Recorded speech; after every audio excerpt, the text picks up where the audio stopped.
1장 7절부터 11절까지 한 목소리로 9절부터 11절까지 한 목소리로 같이 읽겠습니다. 내가 기도하노라 너희 사랑을 지식과 모든 총명으로 점점 풍성하게 하사 너희로 지극히 선한 것을 분별하며 또 진실하여 허물 없이 그리스도의 날까지 이루고 예수 그리스도로 말미암아 의의 열매가 가득하여 하나님의 영광과 찬송이 되기를 원하노라. 아멘. 우리가 빌립보서를 함께 보고 있습니다. 사도 바울이 그리스도 예수 안에 있는 빌립보 교회 성도들에게 편지합니다.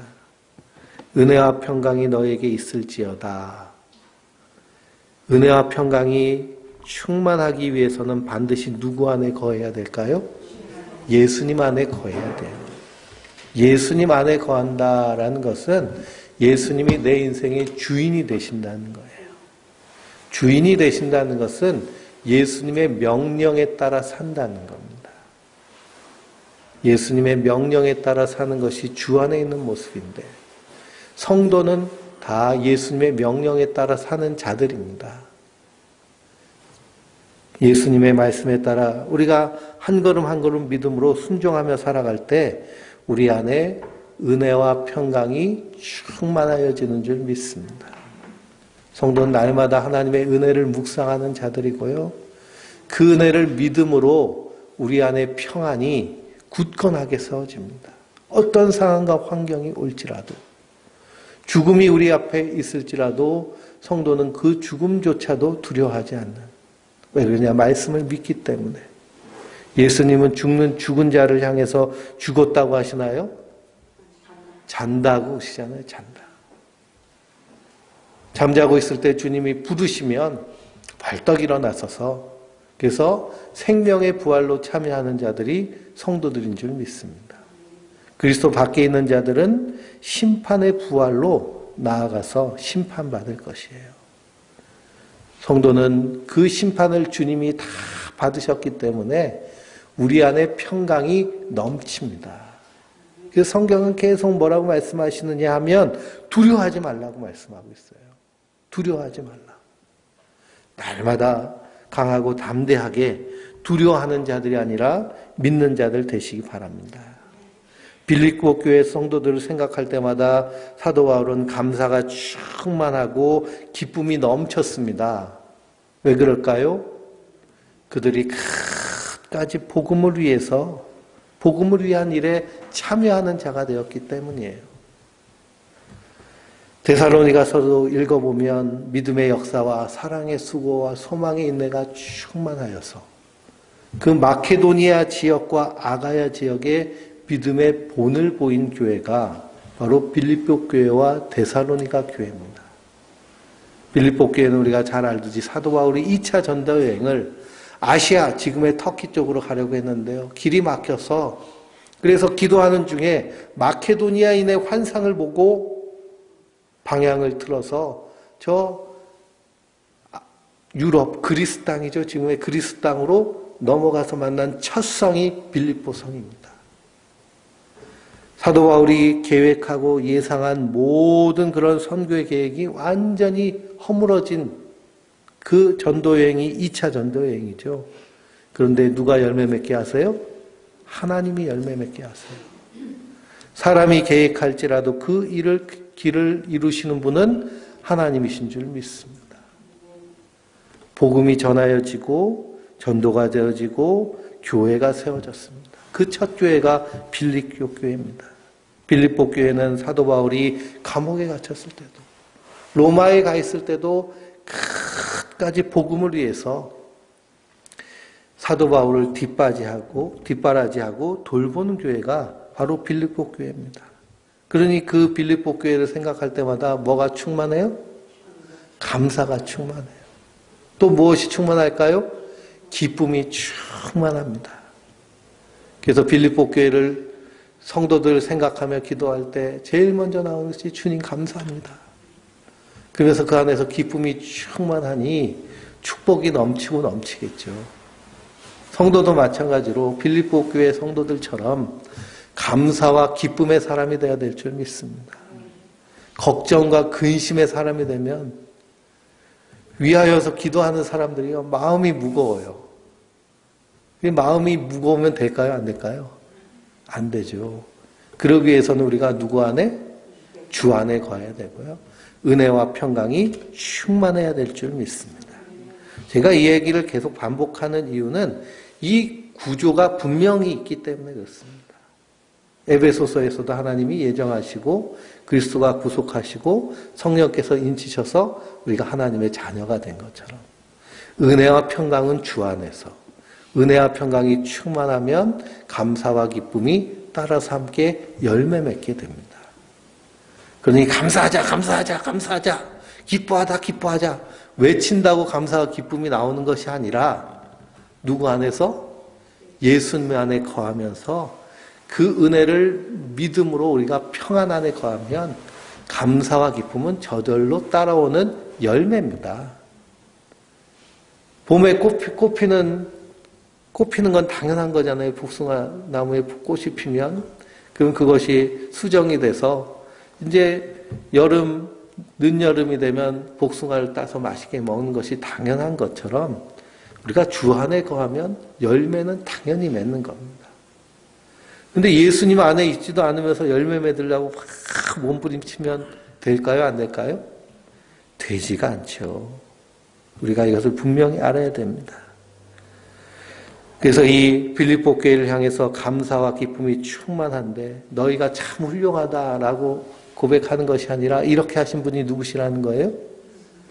우리 주님이시라는 거예요. 그 주님께 영광 돌리며 같이 기뻐하며 찬양하는 자들이 성도들입니다. 그러니 이 빌립보 교회를 향해서 자연스럽게 나오는 것이 기도하는 모습이에요. 오늘 읽은 말씀이 이 바울의 빌립보 교회 성도를 향한 기도입니다.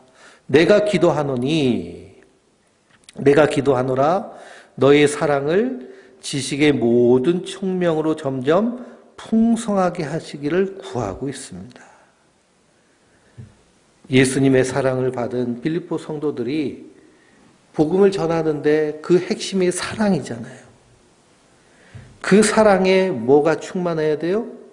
지식과 모든 총명이 더 풍성하고 충만해야 될 줄 믿습니다.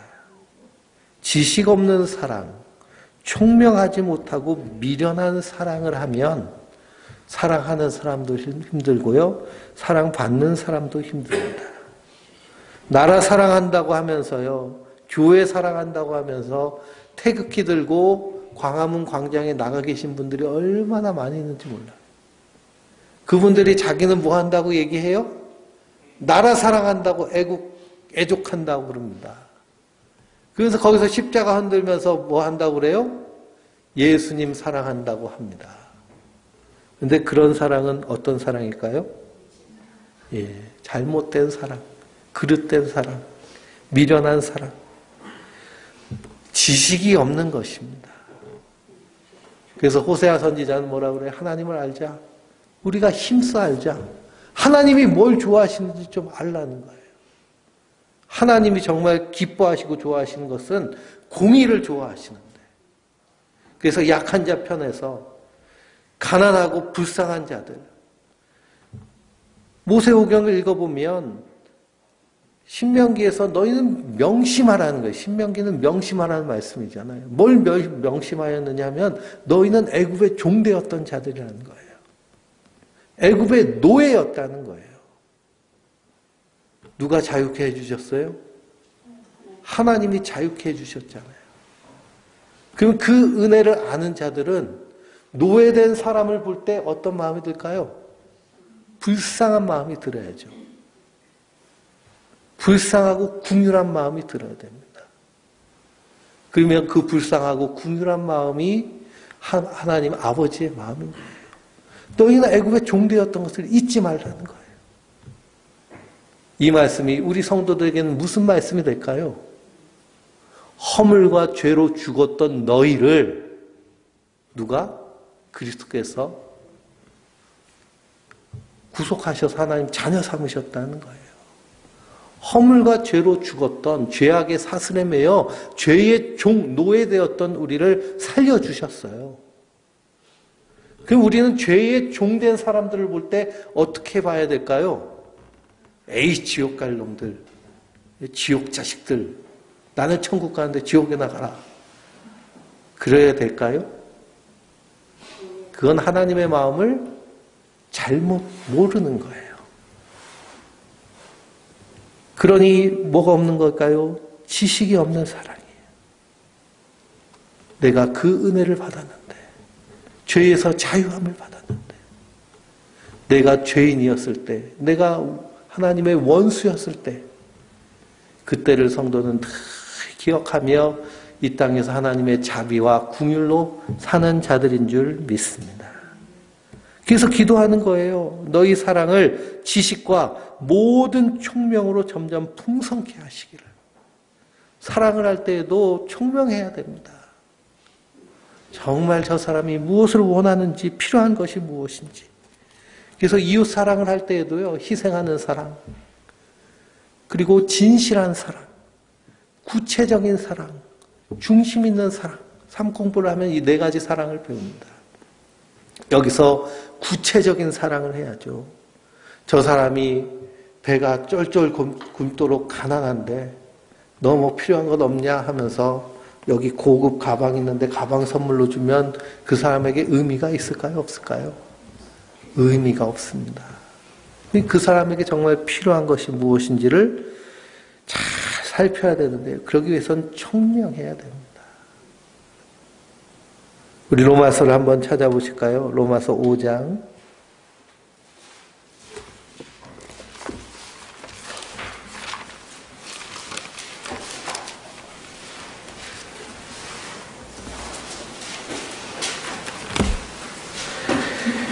(1절에서) (4절까지) 읽어보겠습니다. 그러므로 우리가 믿음으로 의롭다 하심을 받았으니 우리 주 예수 그리스도로 말미암아 하나님과 화평을 누리자. 또한 그로 말미암아 우리가 믿음으로 서 있는 이 은혜에 들어감을 얻었으며 하나님은 영광을 따라 또 즐거워하느니라. 다만 이뿐 아니라 우리가 환난 중에도 즐거워하나니 이는 환난은 인내를, 인내는 연단을, 연단은 소망을 이루는 줄을 아미로다. 그랬습니다. 믿음으로 의롭다함을 받았으니 하나님과 무엇을 누려요? 화평을 누려요. 은혜 안에 들어가니까 이제는 환난을 즐거워할 줄도 압니다. 왜 그러느냐? 환난은 인내를, 인내는 연단을, 연단은 소망을 이루는 줄을 알기 때문에 그래요. 그래서 5절을 읽어볼까요? 소망이 우리를 부끄럽게 하지 아니함은 우리에게 주신 성령으로 말미암아 하나님의 사랑이 우리 마음에 부은 바 됨이니. 그랬습니다. 하나님의 사랑이 충만하게 부어지니, 그러니 우리 안에 소망이 넘칩니다. 그래서 우리가 어떤 사랑을 하느냐? 11절까지 읽어볼까요? 우리가 아직 연약할 때의 기약대로 그리스도께서 경건하지 않은 자를 위하여 죽으셨도다.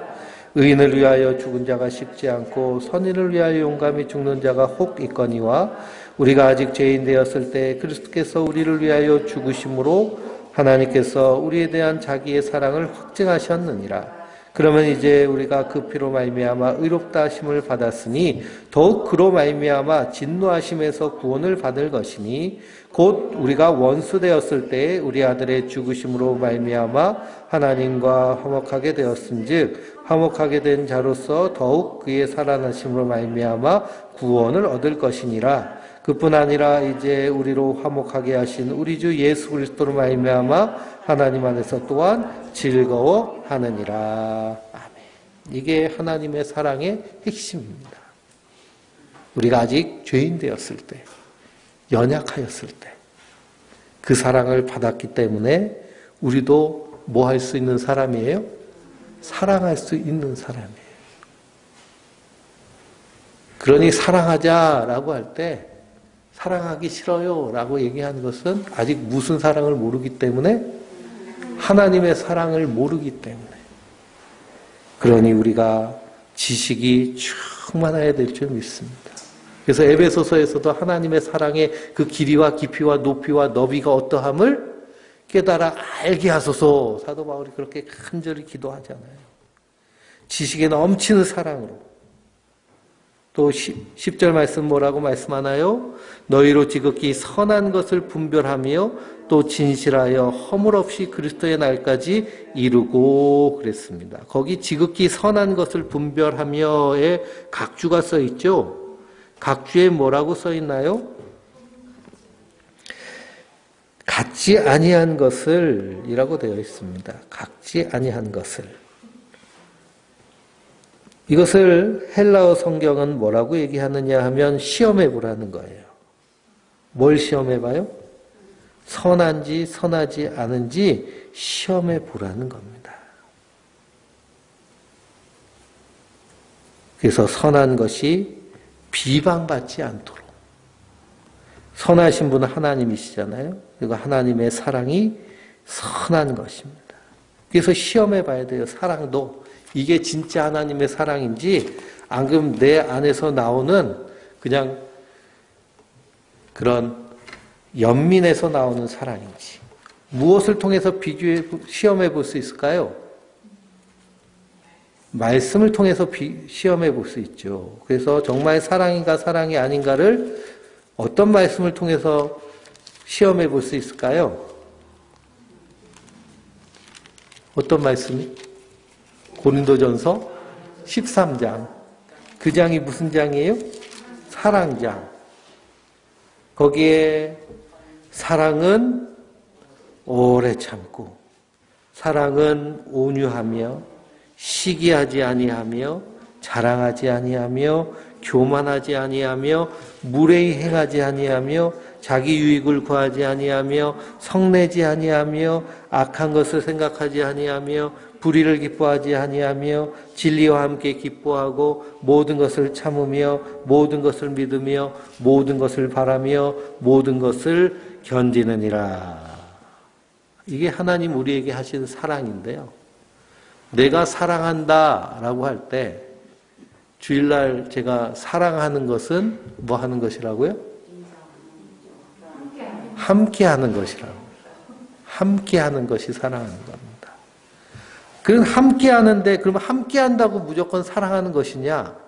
함께하면서 거기서 사랑할 때 뭐가 나와요? 오래 참고 온유하며 시기하지 않고 자랑하지 않고 교만하지 않고 무례히 행하지 않고 자기 유익을 구하지 않고 성내지 아니하고 악한 것을 생각하지 아니하며 이런 것들이 나오면 내가 누구 사랑으로 사랑하고 있어요? 하나님 사랑으로 사랑했구나. 할렐루야. 하나님 사랑으로 사랑했구나. 내 사랑으로 한 게 아니라 하나님 은혜로 사랑한 거예요. 근데 여기 여러 가지가 있는데 그래도 70% 정도 해당하면 하나님의 사랑으로 사랑했다라고 인정할 만 하겠죠. 예. 사랑 우리 연약하기 때문에요. 때로는 화날 수도 있고 참다가 못 참을 수도 있는데 그래도 또 참게 되잖아요. 그럼 그건 누구 사랑이에요? 하나님의 사랑으로 내가 사랑한 거구나 라고 받으시기 바랍니다. 그래서 내 주를 가까이 함이 십자가 짐 같은 고생이다. 이 십자가를 지면서 내가 뭐 하고 있구나? 사랑하고 있구나. 그래서 그 시험해 봐야 돼요. 내가 정말 사랑하고 있는지.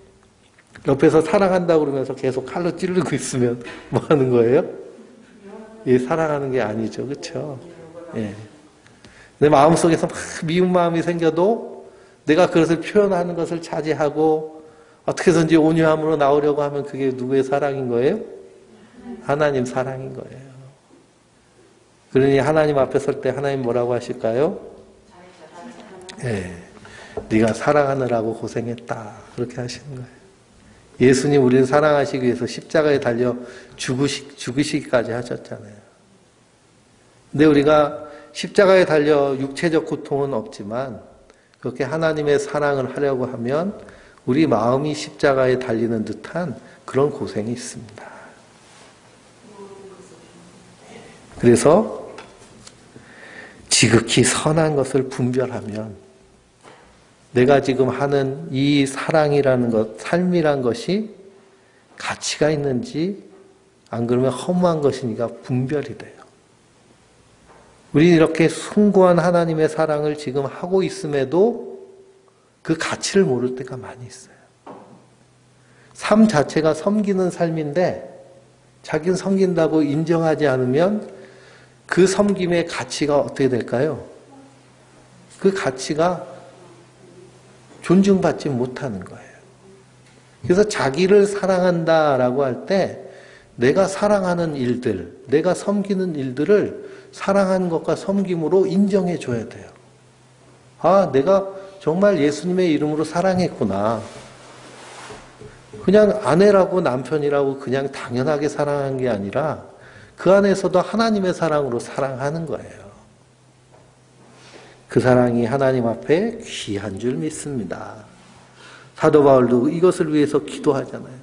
선한 것을 분별하며 또 진실하여 허물 없이 그리스도의 날까지 이르기를 구하고 있습니다. 허물 없다라는 모습은 디모데전서 5장 14절 한번 찾아보실까요?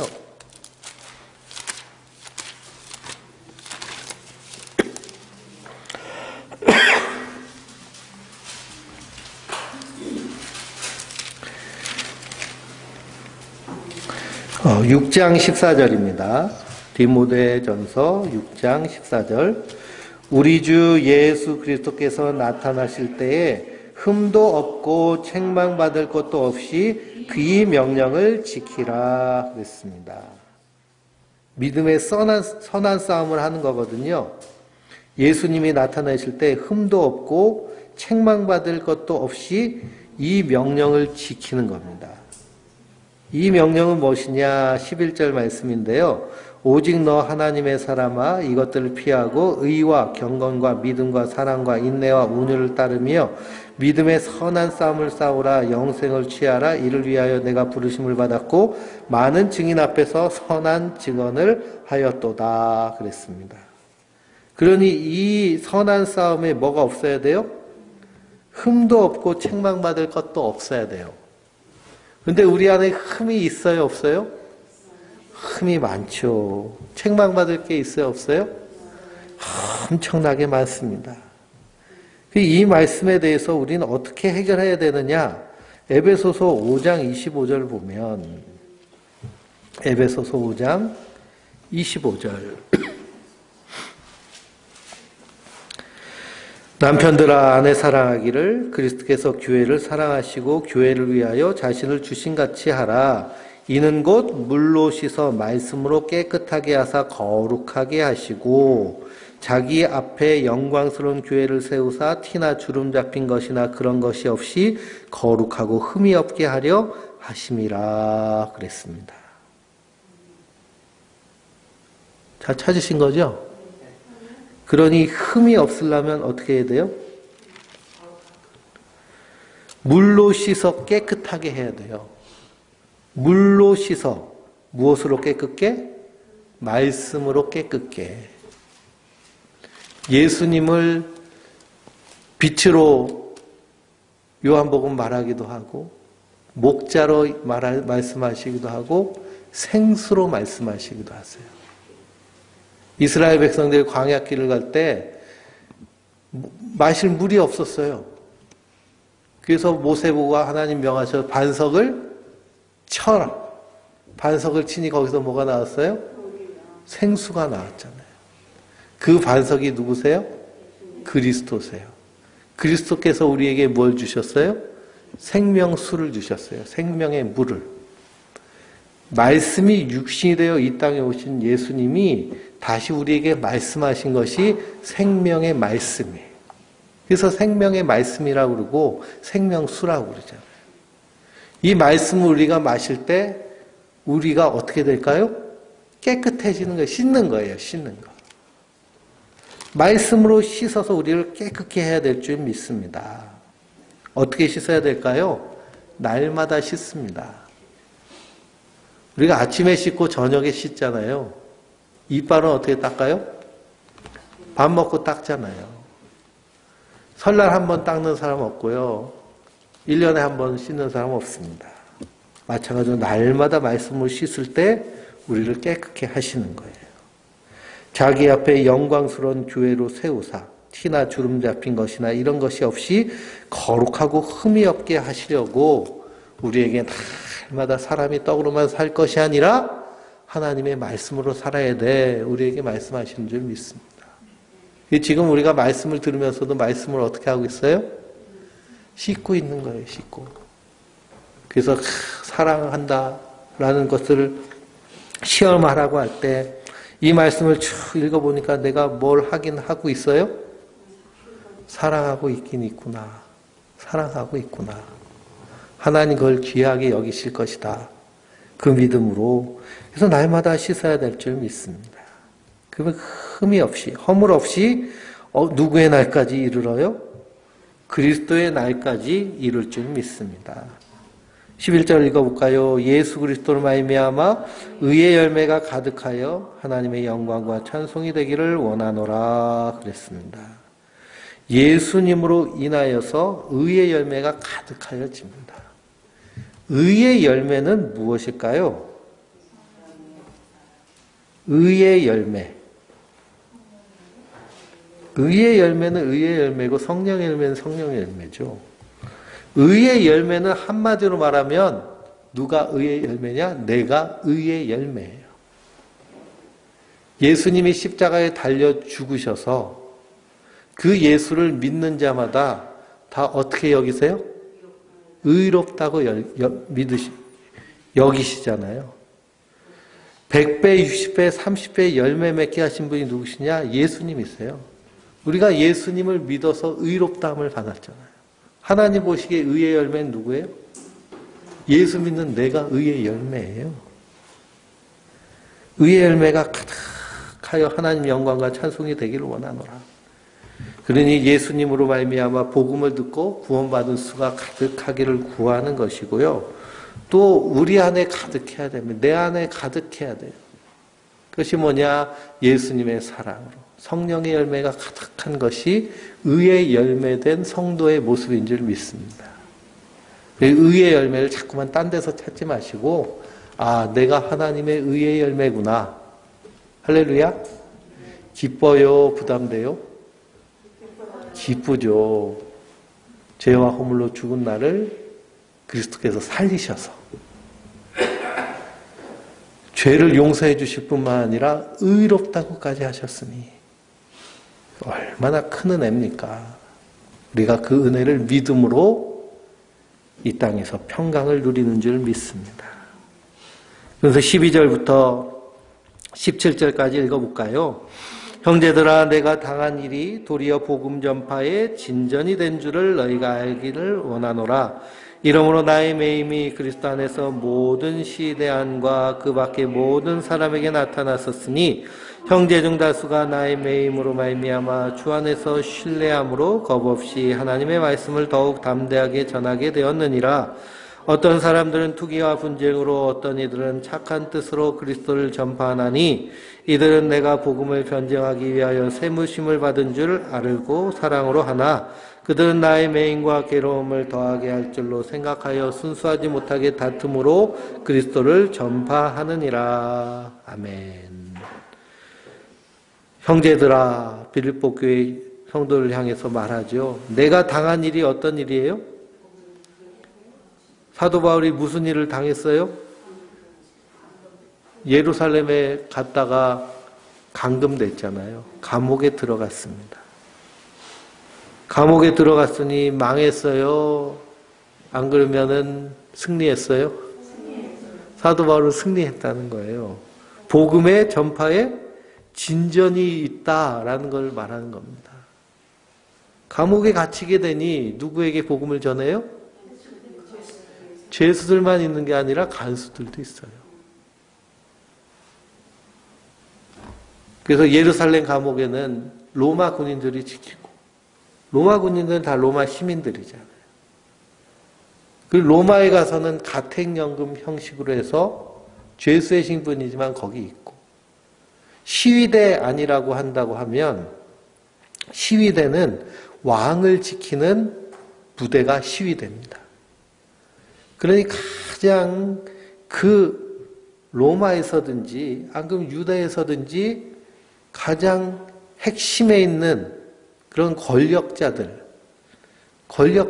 자녀들이 시위대의 군인으로 복무를 해요. 가장 충성으로. 그래서 이 북한도 평양은 아무나 살 수 있는 것이 아니고요. 출신 성군이 아주 1등급만 들어가서 살 수 있는 곳이 평양입니다. 그러니 평양의 김일성 대학, 평양에 있는 평양 수비대, 그리고 김정은 친위대, 이런 사람들은 다 출신 성분이 어떤 사람들이에요? 북한에선 좋은 사람이고 아주 그냥 충성하는 사람. 그러니 시위대라고 한다면 로마의 귀족들의 자제들이 거기서 복무를 하고 있는 거예요. 사도 바울이 그들에게도 복음을 전합니다. 뿐만 아니라 예루살렘에서는 총독과 그리고 왕에게도 복음을 증거합니다. 담대하게 전하죠. 아그리빠요, 내가 갇힌 것 외에는 당신이 나와 같이 되기를 원한다. 당신도 나처럼 예수 믿고 예수님 안에서 평강을 누리십시오. 담대하게 복음을 전합니다. 예루살렘에서 3년 거의 가까운 시간을 감옥에 지내면서 또 로마로 가는 배 타고 가는 그 길에서도 다 복음의 진전이 일어나요. 그러니 우리가 볼 때는 감옥에 갇혔으니 비극이라고 생각하는데 복음은 멈추지 않습니다. 사도 바울은 갇혔지만 복음은 갇히지 않아요. 디모데후서 2장 8절 한번 보실까요? 디모데후서 2장 8절.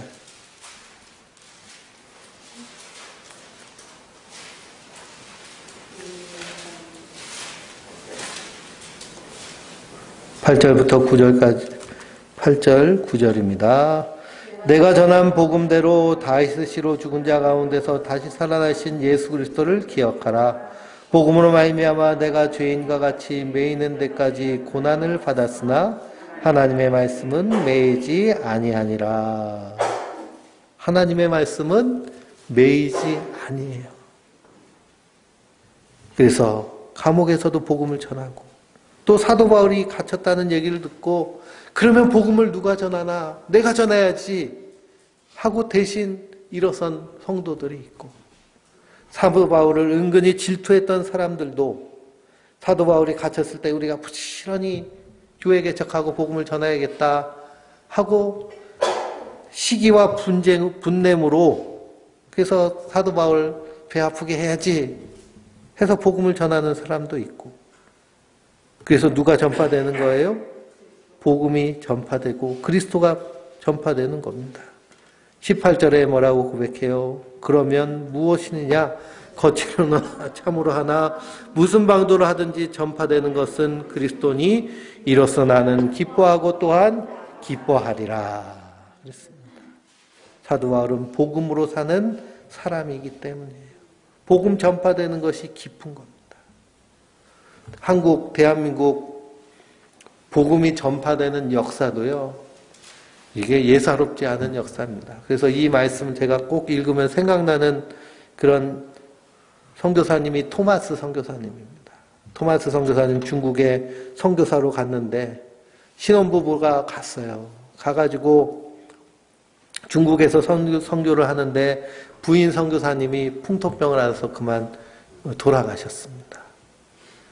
그리고서는 이 토마스 선교사님 마음 못 잡고 있는데 조선 사람을 만나게 돼요. 그래서 그들에게 관심을 갖고 조선 사람 티가 나잖아요. 갓을 쓰고 하얀 두루마기를 입고 다니니까 두루마기를 입고 다니니까 이 티가 나서 그들에게 복음을 전하려고 한국말 공부도 하고 조선어 공부도 하고 그러면서 여러 그 조선을 위해서 선교하려고 여러 가지 애를 씁니다. 그러다가 제너럴 셔먼호라는 미국의 상선이 조선으로 간다는 얘기를 듣고요. 통역관으로 들어가요. 그때 나이가 27세입니다. 통역관으로 들어가가지고 제너럴 셔먼호가 저희 서해 바다로 쭉 해가지고 강을 따라 올라갔는데 이 강 모래톱에 걸렸어요. 그게 한강인지 알았는데 한강이 아니라 대동강이었습니다. 그 당시에 흥성대원군이 세국전책하고 있을 때인데 외국 이양선이 와가지고 대포 빵빵 쏘면서 우리랑 장사하자 그러니 장사하려면 뭐 손님 선물도 주면서 장사하자고 해야 되는데 이 조선이 야만인인 줄 알고요. 대포 쏘면서 이렇게 위협하는 겁니다. 그러니 이 평양의 군인들이 병정들이 다 모여가지고 이제 쳐들어왔죠. 쳐들어왔을 때 이 토마스 선교사님이요 잔뜩 쌓아온 게 있어요. 그게 뭐냐? 한문으로 된 성경책. 본인이 선교하려고 하는 계획이 다 틀어집니다.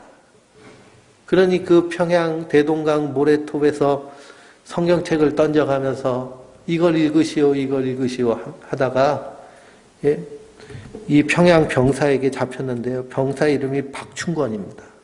박충권이라는 사람이요. 잡아가지고 이제 창으로 찔러 죽여야 돼요. 그런데도 이 선교사님이 성경책 2권을 이걸 읽으라고 주고 그리고 그 사람에게 죽임을 당합니다. 순교하셨어요. 우리가 볼 땐 너무 허망하잖아요.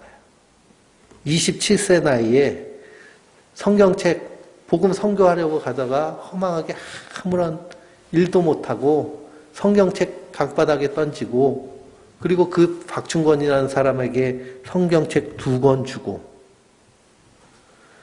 대동강에서 그 광경을 보던 최칠량이라는 13세 소년이 책을 막 던지면서 가잖아요. 이 구한말에 책이 아주 귀하고 종이가 귀할 때인데 그래서 몰래 가가지고 이 책을 걷어왔습니다. 그래가지고서는 그 책을 그 박영식이라는 사람한테 팔았어요. 그랬더니 박영식이라는 사람이 그 한문 종이가 아까우니까 뭘 했냐면 도배를 했으면 자기 집에 도배. 그래서 책을 다 이렇게 분해해가지고 도배를 했더니 방 안이 다 무슨 말씀으로 가득 차요? 성경 말씀으로 가득 차요. 누워가지고 꿈뻑꿈뻑 하면서 천장을 보니까 거기 성경 말씀이 다 있는 겁니다. 그리고 나서 27년이 지나고요. 마페 선교사님이 평양에 선교사로 와요. 선교사로 와가지고 석호정이라는 그런 여관에 머물게 되는데 이 석호정이 이 박영식이라는 분이 도배한 그 집을 최칠량이라는 그 소년이 다시 사가지고 여관을 만듭니다. 선교사가 왔다는 얘기를 듣고 이 박충건이라는 분하고 최칠량이랑 박영식이라는 분이 와가지고 울면서 회개를 해요. 그러니 토마스 선교사님이 성경책 뿌린 것이 헛된 일이 아닌 거예요. 하나님이 다 거기에 열매를 맺도록 예비해 두고 계신 거예요.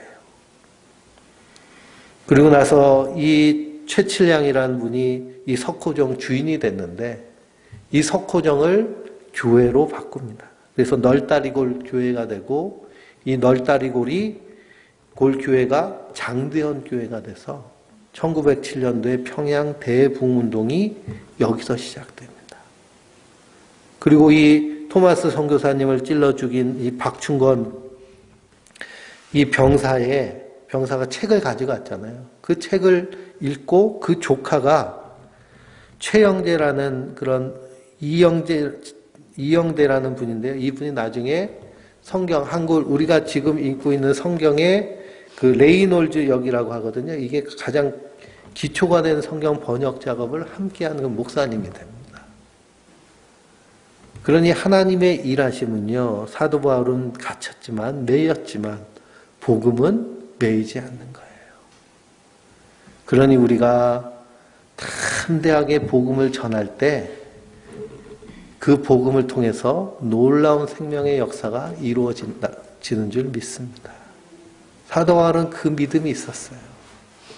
그러니 내가 갇혔든지 어떤 상태든지 복음을 부끄러워하지 아니하고 담대하게 복음을 전합니다. 왜 그러냐? 그 복음 안에 생명이 있고 그 복음이 생명을 살리는 하나님의 능력이기 때문입니다. 우리 성도들도 이 복음 안에서 우리가 담대하게 사시길 주님의 이름으로 축원드립니다. 우리의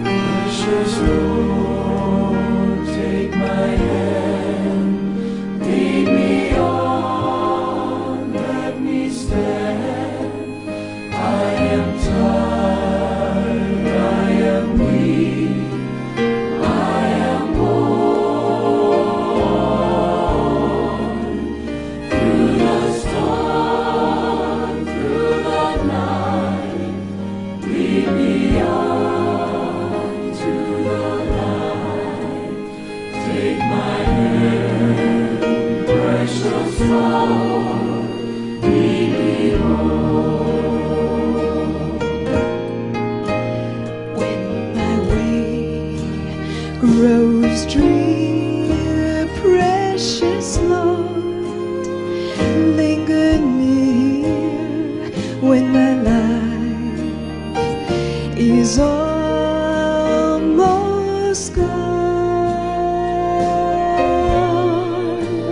Hear my cry, hear my call, hold my hand lest I fall. Precious Lord, take my hand, lead me home.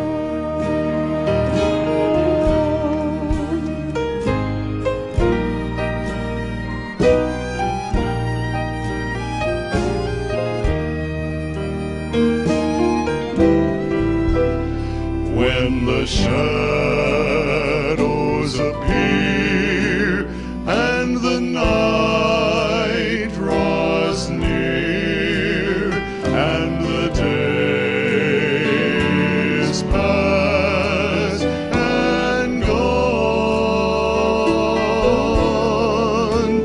at the river I stand, guide my feet, hold my hand, take my hand, precious Lord.